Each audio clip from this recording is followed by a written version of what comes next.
Good morning, everybody. Let's see if we can find a seat. Everybody scrunch in. We've got a pretty packed audience today. Jarita, please. All right. We got the cat herder here. Thank you, everybody, for coming and joining us. Welcome to beautiful Melbourne for all of our international guests. My name is Duane Hamacher. I'm an associate professor and the director of the Cultural Astronomy program in the School of Physics here at the University of Melbourne, and I'm the vice president and president-elect of ISAC. This beautiful woman here is Jarita Holbrook. She's the president of ISAC. I'll let you introduce yourself. I'm Jarita Holbrook. I'm affiliated with the Harvard-Smithsonian Center for Astrophysics, the University of Edinburgh, and the University of the Western Cape. That's a long story. And I'm your president for a few more days. So welcome. Thank you so much. And thank you to all of our online guests joining us today. So it's been an exciting opportunity to be able to host this conference here. This conference series has been running since 1981. And this is the first time that it's come here to Australia. So we're excited about thinking about how we can look at the field of astronomy and culture, cultural astronomy, how learning about the past can help guide what we're doing today and help direct our pathway forward into the future, not only in academic terms, but in terms of how we can continue to engage communities, ensuring that all voices are heard and trying to navigate how we move forward as humanity expands our presence into space, into the future. So we're really excited about that. I do want to mention that, of course, we are on Wurundjeri land. So I want to acknowledge the Wurundjeri people of the Kulin Nation and pay respects to all elders past and present. Aunty Annette Xiberras will come up and give us a welcome in just a minute. But I also want to thank all of our First Nations colleagues from around the world. And we've tried to make this conference focus on Indigenous and First Nations astronomy and try to give a voice to the global South. I know Australia can be a challenge with that because we're so far away and it is quite expensive, but we're happy that we've got people here from over 30 countries. So it's going to be an exciting week and we're going to get things kicked off. I do want to just mention a few housekeeping things. So there are bathrooms, toilets behind us on the left in the hallway. We're going to have exhibits over here. We're going to have 30 minutes for morning and afternoon tea, and that will be catered. And we're going to have an hour off for lunch each day. So lunch is on you guys, but you can stay here at the cafe, but we're also in the middle of beautiful Melbourne, which is a bit of a food mecca. So you'll have no problems finding things to eat. We are going to have our reception tonight at University House. As soon as we finish here with our last session, we are going to have a conference dinner on Thursday evening. And then Friday, for those of you who booked a ticket, we're going to get shuttle buses down front and we're going to head over to Spotswood, to Science Works to watch a planetarium show about black holes. I was informed the other day that it's not about Voyager. New show is in about black holes, but I think it won't matter. Everybody's going to have a blast either way. I do want to send out an enormous thanks to all of our sponsors. As you may have noticed, the registration fee is quite low. We did that on purpose. To try to enable as much participation as we can to make it as inexpensive as possible, which means we needed a huge amount of support to help cover all of our gaps. And all of these organizations have come in, particularly the IAU, the CSIRO, the Centers for Dark Matter, Plants for Space, OSGRAB, the Australian Academy of Science. So many have come in and given us quite a large amount of money to help get things going and to help provide travel grants for everyone else. Is there anything you'd like to say? Yes, so I've been participating since 2004 with the Oxford conferences. And the one thing that we've brought in is the school. I don't know if you wanted to talk about this. Please do. Yes. So we spent last week at the Cultural Astronomy School. Jarita. Yes. Okay. Get the mic. I got this one. I just have to hold it properly, right? And this was a huge success. It was about 45 lecturers and students, and we covered all important topics in cultural astronomy, and that is filmed, and you can catch all those videos on replay on the YouTube channel. So I encourage you to watch that. In case you're a seasoned cultural astronomy researcher, you can see what lies we told, And in case you're starting, then you'll have some foundation in which to build your research. And on that note, all of these sessions will be recorded, and then we're going to post them to YouTube on our channel immediately after. Now, I discovered last night that if I upload too many videos at once, TikTok gives me a ban for a day. So today's talks are going to be on a separate YouTube channel that I will post, but tomorrow onward, they're going to go up as soon as possible. So I do want to say that this entire conference is being supported by a lot of graduate students and student help, and everybody's a volunteer. So, you know, be patient. Thank everybody for the patience as we navigate our way through this. So I do want to make a couple of announcements. So for everybody that got your bag, we have a special artist, Mia Forrester, who is the daughter of Vincent Forrester, Uncle Vince. I saw you. There you are. And Janine Oldfield, who designed this bag. And then we had Casey Domingo and Harriet Hurley, who actually had them printed on the bag. So there's a little card inside of your bag that tells you a bit about her. As well, we ordered the lanyards from an organization, and they're done by Amanda Hinkleman, who's a Wurundjeri woman and artist. So that theme on your lanyard is night, which we felt was quite appropriate for what we're doing all week. So what I would like to do now is invite Aunty Xiberras, Wurundjeri elder, to come up and do a welcome to country for us.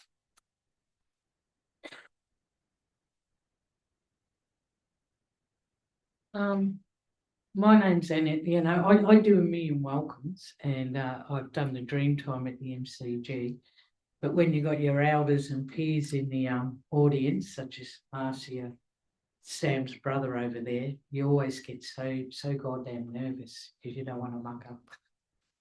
But this is NAIDOC week. Happy NAIDOC, and I just wanted to take a bit of time to explain about NAIDOC.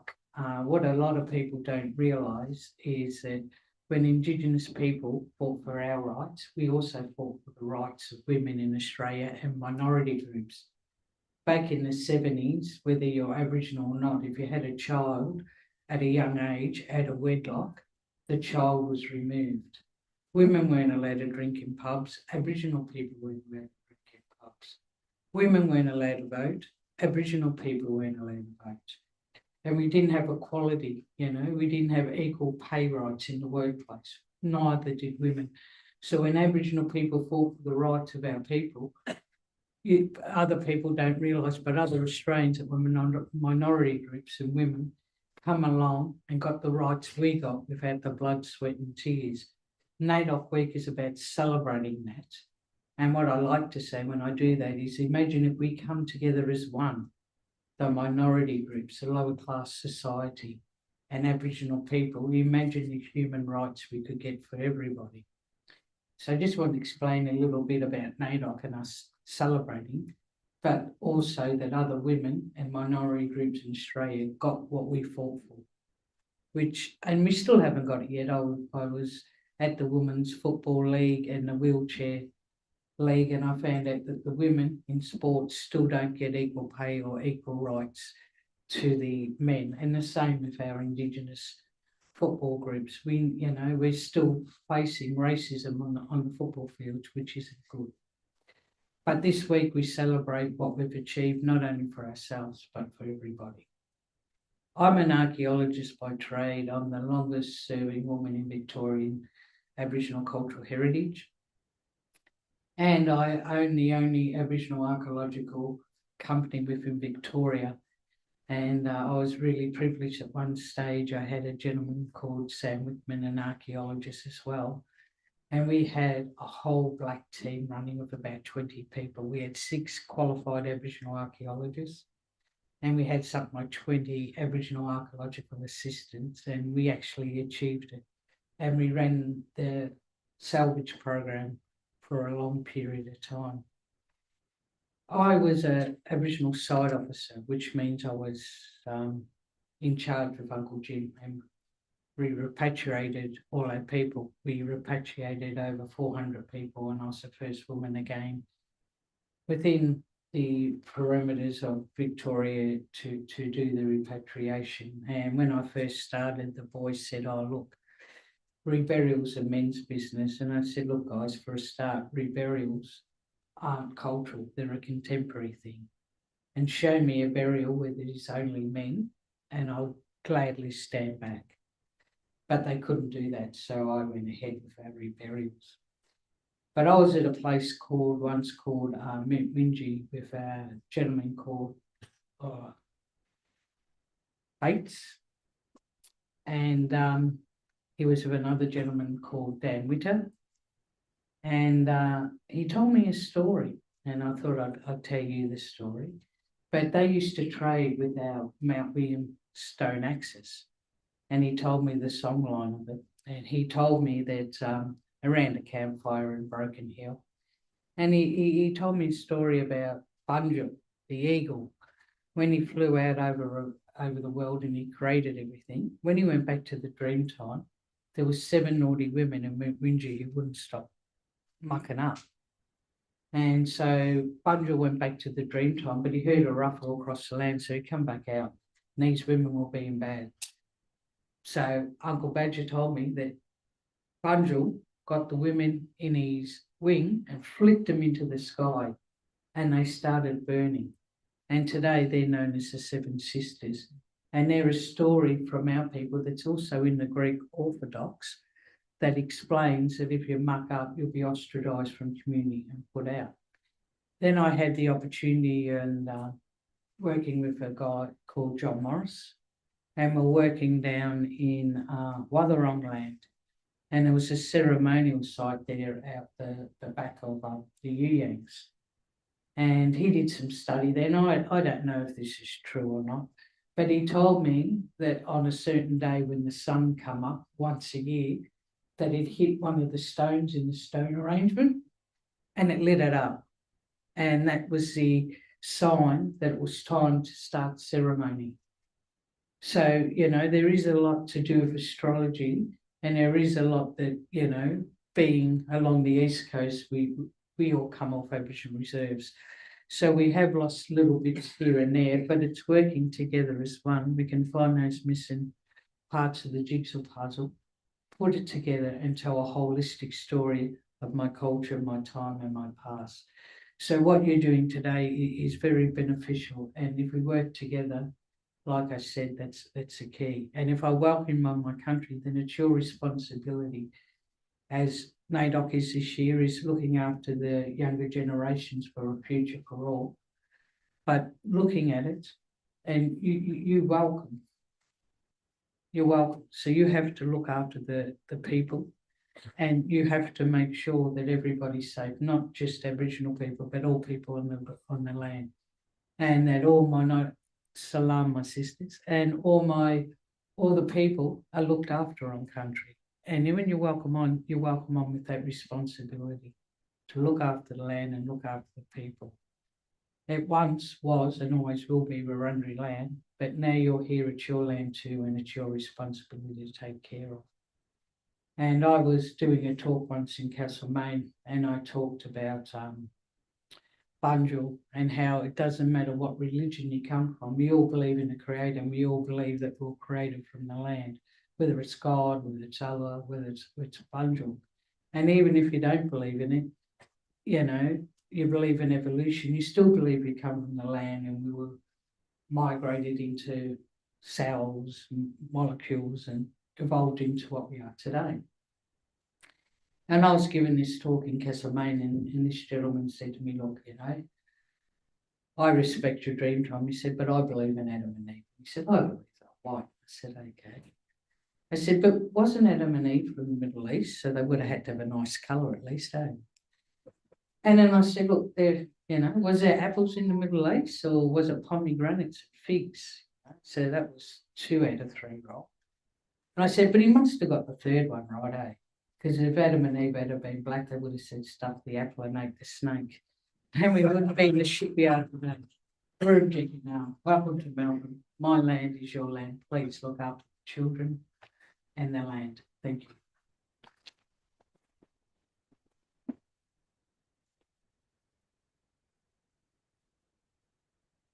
Thank you, Aunty, for that. Deeply appreciated. For those of you online, we'll share our slides after this. Sorry about that. I'd next like to introduce Professor Barry Judd, Professor Judd is the Deputy Vice Chancellor Indigenous here at the University of Melbourne and a huge advocate of all the work we're doing in this space. So, Barry?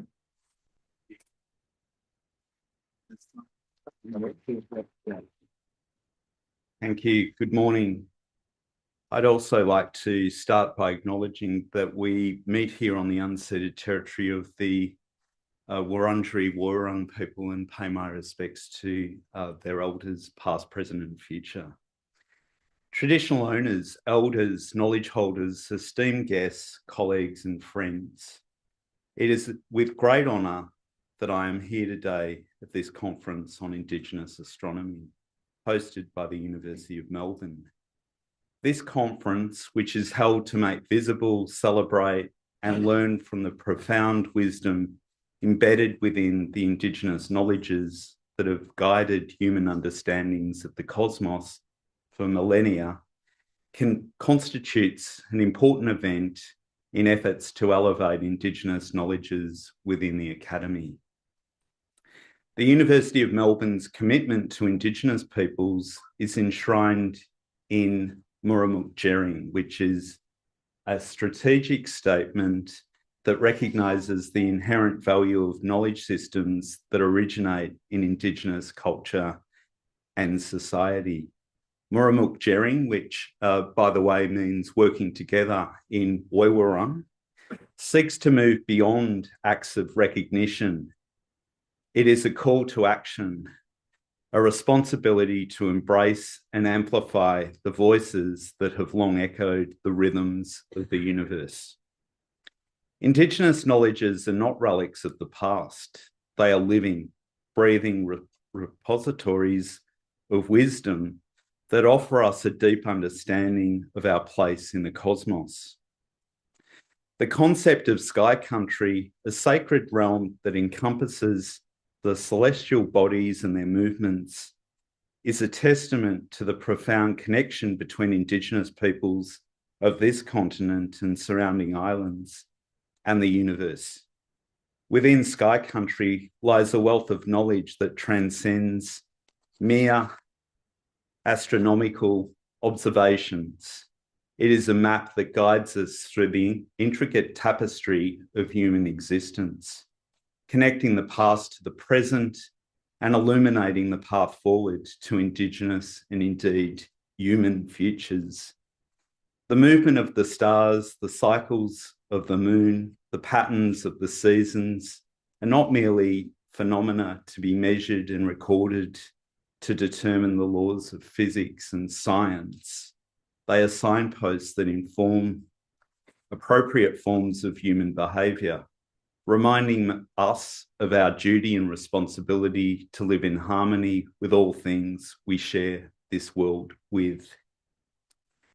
One powerful example of this cosmic wisdom is the story of the Seven Sisters, which has been mentioned already this morning. And the version I speak to is the version from the desert country, a sky country narrative that transcends borders and connects many Indigenous peoples across the vastness of this continent. This ancient story, woven into the tapestry of the night sky, speaks of the responsibilities that men have in their relationships with women and what happens when those responsibilities are set aside and women treated as objects to be possessed and used as a mere means to the power, lust and greed of men. The shame of not abiding by our responsibilities to women as men is writ large on the night sky, a monthly reminder of what comes of bad and immoral behaviours forevermore. Just as the stars guided Indigenous people in transcontinental travels on this continent, and Indigenous navigators across the vastness of the Pacific Ocean and seas elsewhere, Indigenous knowledges offer us a compass to navigate the complexities of the contemporary world in which we find ourselves. By embracing ancient wisdoms as we look up to Father Sky, we open ourselves to a deeper understanding of our place in the cosmos and our responsibilities as stewards of this precious planet, our mother, the earth. By fostering an institutional environment where these knowledges are respected, celebrated, and integrated into our academic pursuits, we pave the way for a more holistic and inclusive approach to scientific inquiry. As we delve into the depths of Indigenous astronomy, let us approach this endeavour with humility and reverence. Let us listen to the voices of the knowledge keepers whose ancestors have gazed upon the same stars that illuminate our skies today. Let us honour the traditions that have withstood the test of time, and let us learn from the cosmic wisdom that has guided generations before us.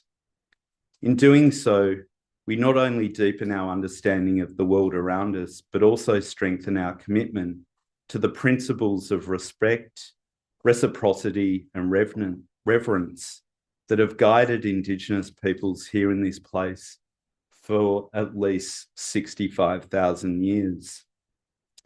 So I'm going to go off script now because I actually wrote this piece before Duane emailed me late yesterday afternoon asking for something completely different. So I apologise if I'm stepping on other speakers' toes this morning, but the importance of this conference, I think I've already encapsulated, and I just want to end by saying events like this are really important to the Indigenous activity of the University of Melbourne because it centres that activity within the core activities of what a university is, and that is academic programs, teaching and learning, and research activity. So events like this are critically important to myself and my colleagues in trying to embed Indigenous knowledges in our institution. And as Australia's leading research institution, it's critically important that we do this.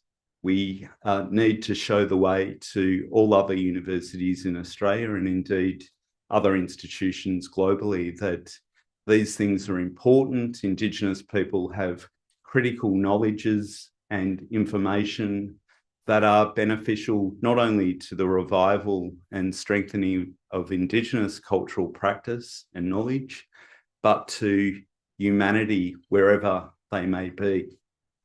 So thank you, and may this conference be a catalyst for a deeper appreciation and integration of Indigenous knowledges in our collective pursuit for cosmic understanding and what it means to be nice, properly behaved, respectful human beings. Thank you.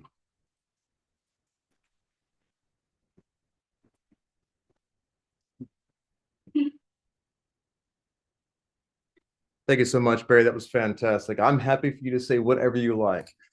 So thanks, Barry. Appreciate that very deeply. I think it highlights the importance of what we're trying to accomplish here, and I hope we're able to achieve that this week.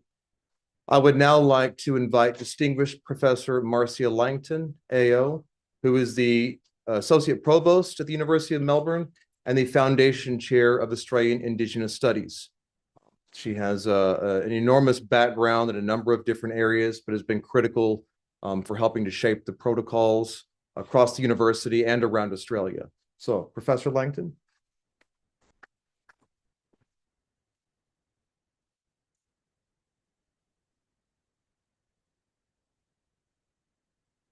Thank you, Duane. Thank you, Duane. So a big warm welcome from me to all of you. And many thanks to all of you from other countries who've come here to this marvellous conference to share your knowledge. I too want to acknowledge the traditional owners, the Wurundjeri, the Woiwurrung speaking peoples here of the Kulin Nations. We live and work on their lands on this side of the river. are very grateful for the way that they share their knowledge with us too. I want to first of all invite you while you're here to see the exhibition at the Potter Museum of Art on Swanston Street. It's not very far away. I'm sure Duane will give you instructions or directions on how to get there. Please make sure that you see the second floor. It's an exhibition of works by Aboriginal and Torres Strait Islander artists about their astronomy traditions, including the great Seven Sisters sacred narrative that Barry just spoke about. I think you'll enjoy it very much. And it's serendipitously timed to coincide with your conference. And so to see the artworks of the very astronomers, the Indigenous astronomers that some of us have learned from is really a privilege. And I want to also say this: we are all here to achieve a greater understanding of the complex layers of scientific information in Indigenous knowledge, of the stars and the skies, and how this living legacy is important today. These systems of knowledge have inherent value and have led our scientists to better understand celestial phenomena and the history and heritage that constitutes it for all Australians and all people. And when I say astronomers, I mean Indigenous and non-Indigenous. There is so much more to know about Indigenous sky knowledge, and the great challenge is to ensure that the Indigenous astronomers have the opportunity to transmit it to future generations. My hope is that a new generation of astronomers, both Indigenous and non-Indigenous, take up this task of preserving, documenting, and sustaining this bequest from the ancestors and learning from them and from the sky. In my childhood, as I've said in my preface to Duane's fabulous book, The First Astronomers, I remember the best of times occasionally, and one that stays with me is lying under the night sky and seeing the Milky Way in all its glory, a great blanket of sparkling lights seeming to hover over me. In my adulthood, I took my children travelling across the country to give them this experience. Far from the city lights, we joked about the Starlight Motel as we lay in our swags next to a small fire and watched the nightly show of the great river of stars moving slowly over us, the twinkling stars, the shooting stars, the Southern Cross, and other great constellations. Distant relatives and family friends had wonderful names like Starlight, Sunlight, and Moonlight. And I knew that in the skies was a world that my people held and cherished. Now we must travel further across the country to find the dark night, free of the glow of the cities and towns, to see the night sky in all its wonder. But what I've learned throughout my adulthood is that our people held great bodies of knowledge about the sky and the bodies in the sky.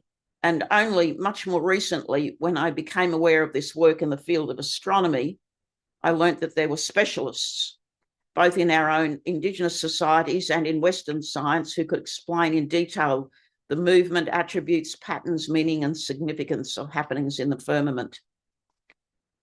So when I met Associate Professor Duane Hamacher and learned about research and collaborations that he's conducted, I had an epiphany.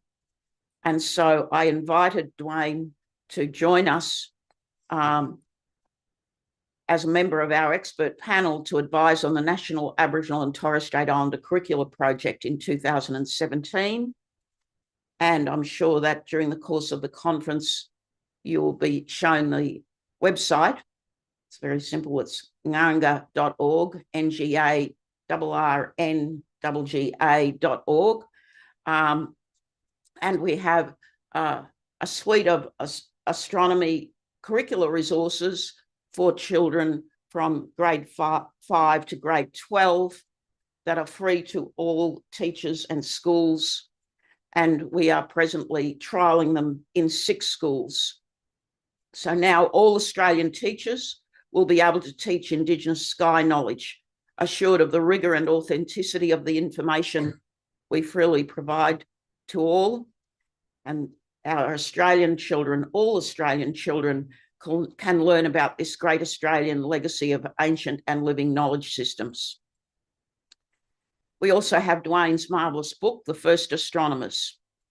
And in Australia, it's the first detailed account of Indigenous sky knowledge. And Duane worked with several Indigenous elders, Gillar Michael Anderson, John Barser, David Boson, Ron Day, Sigar Passy, and Allo Tapham. The book is the result of 10 years of patient research, but there is so much more that underlies it.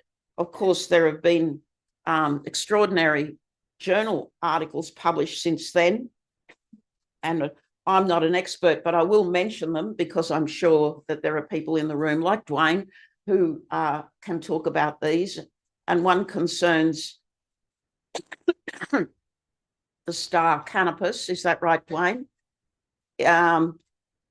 Which has in Tasmania a 12,000-year-old history preserved by Indigenous knowledge holders, despite the genocide. And present-day Palawa, people of Tasmania, have worked with Duane and others to document the observations that Indigenous people made of that star then and now. There are other extraordinary works in the at the research stage also. It's important that we do this work. And one of the very important reasons is because, especially here in Australia, there are those who deny the intelligence and scientific traditions of Indigenous people. But with our knowledge that the Indigenous astronomers and our astronomers have collaborated on, there is no going back. The idea that the only science is Western science must be consigned to history. But our task is so much more than academic salvage of past traditions. We have an opportunity to create further accounts of both historical and living Indigenous sky knowledge, much of it communicated through the artistic and poetic narratives about the great ancestors who made the world, so that the power of oral traditions become evident, with sky phenomena remembered over hundreds of generations, or deduced with the finely honed observational and analytical skills of the first astronomers themselves.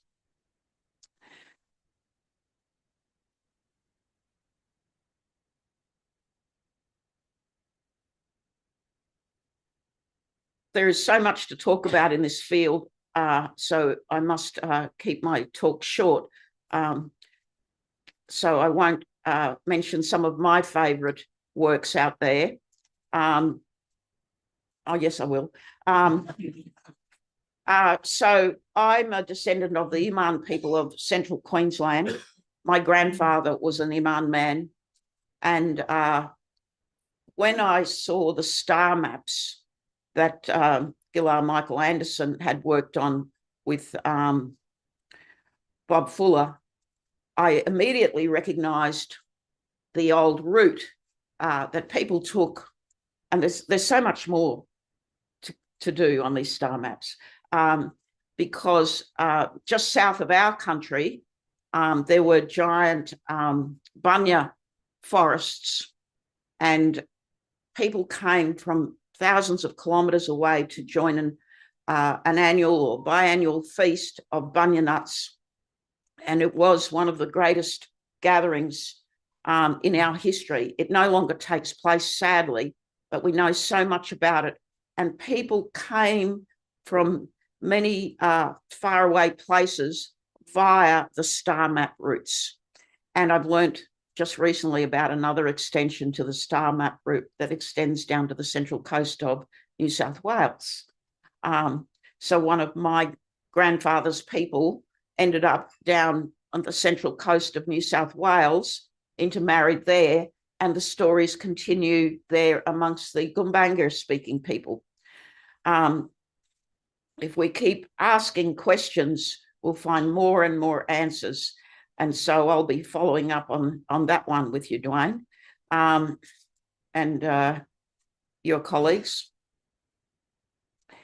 One of the things Duane says in his book is this: if astronomy is one of the oldest sciences, then astronomers are surely among the oldest scientists. For as long as there have been what we might consider astronomy, there have been those who study, develop, and teach it. And this astronomy was practiced long before the invention of telescopes, electronic cameras, or supercomputers. In First Nations, astronomers are the keepers of knowledge that informs nearly every facet of life and culture. And I want to assure you that our first astronomers are both men, include both men and women. As we know from the Seven Sisters story, that story is kept predominantly by women. And it tells us not just about the Pleiades, but also about the conditions of being female. And it's one of the most powerful and important narratives. It crosses the country from north to south, from northeast Arnhem Land to Port Augusta, and in South Australia on the southern coast. And there are still many segments of the Seven Sisters dreaming track that are observed by women. And so these traditions have more than just a scientific purpose, of course. They have a profound social purpose. So another wonderful example that I want to mention is the example of Betelgeuse, which was long known by Aboriginal peoples, but only discovered by Sir John Herschel in 1840. And it's another one of those great bodies of knowledge about the constellations and the stars that Aboriginal people knew about before scientists told us about them. So I don't want people to think that a Western logic must be applied to Indigenous knowledge. That is far from what we need to achieve and far from the truth. The fact is that Indigenous astronomers knew about, and many still know about, the sun, the ecliptic, sunspots, solstices, and seasons in enormous detail through daily observations of the sun's pathway as it rolls across the sky, remembered in oral traditions, preserved in narratives, songs, designs, and dances. People know about the moon, standstills and eclipses, the variability of stars, and so much more.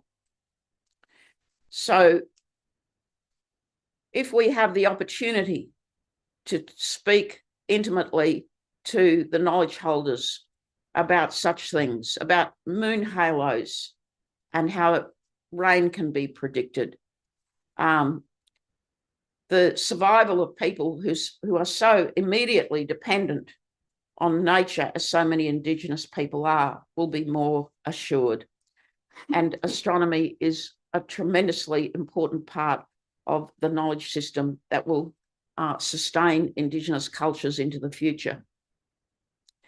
I learnt more about astronomy when I went to live in the desert as a young anthropologist, and I met a marvellous Pintabee man. His name was Pinta Pinta, which means butterfly.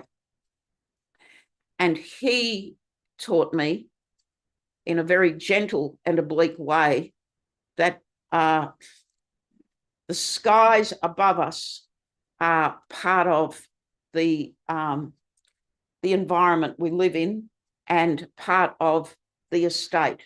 And so he made me understand that we as placelings in this world stand on the earth but look up at the sky.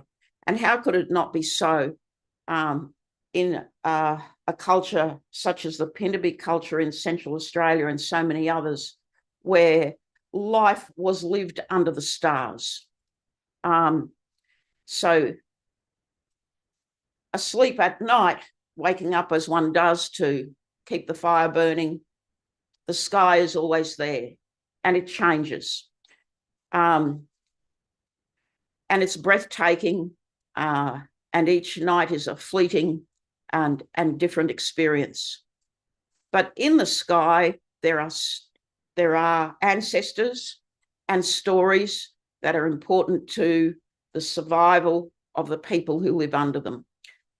And it is because they have a deep knowledge of it that they were able to navigate across the deserts, Australia's vast deserts, and memorialise the water bodies, the safe routes, the trading routes, and so much more. And each year we find out more about these knowledge systems. A wonderful example is the Mythica stone arrangements in Queensland. If you have an opportunity to have a look at those, I hope that, you know, the astronomical aspect of those stone arrangements is better understood.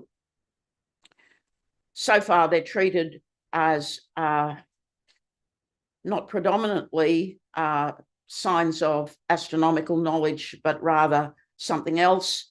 But it's obvious that there's more to learn. So to live and eat well in our cultures meant being guided by our first astronomers, but also taking responsibility ourselves for learning about these great bodies of knowledge. And this is why you are here, to help us keep these wonderful bodies of knowledge alive and to progress our understanding of them.